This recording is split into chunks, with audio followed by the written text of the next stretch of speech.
તો મારો દીકરો શેરથી આવે છે, એના હાટું તો ભાવતા ભોજન બનાવું. લે, આ તો મારા દીકરાના આવવાનું ટાણું થઈ ગયું. હાલને એની હામી તેડવા જાઉં. આવી ગયો દીકરા, કીધું ની તારી વાટ જોતી હતી. હાલ ઘેર જાય, તારા મનગમતા ભોજન બનાવ્યા છે. માં, આપણા ગામનું પાદર તો આજે એવું ને એવું જ છે, પણ આ પથ્થર ઉપર કેસરી રંગનું શું લગાડ્યું છે? આની પૂજા કેમ કરવામાં આવે છે? દીકરા, આ પથ્થર નથી પણ પાળિયા છે. આ કેસરી રંગ નથી, આ તો સિંદૂર છે. આની પાછળ તો આપણા વડવાઓની કાંઈક વાતો છે, પણ તું તો રહ્યો શેરનો માણા. તને સમજાવવા તો મારા મેઘાણીને યાદ કરવા પડે હો. એની કલમના શબ્દે શબ્દે આપણી કુમારી નીતરે છે. હાલ આજ તને સમજાવું કે આ પથ્થર નથી પણ પાળિયા છે.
મરતા મરતા હે માતની આઝાદી ગાવે ગાવે મરતા મરતા હે માતની આઝાદી ગાવે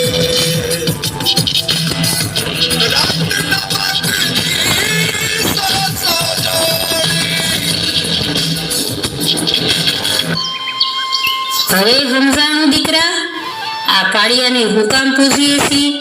કેમ કે આ આપણા વડવાઓ છે જે આપણા માટે ખપી ગયા છે.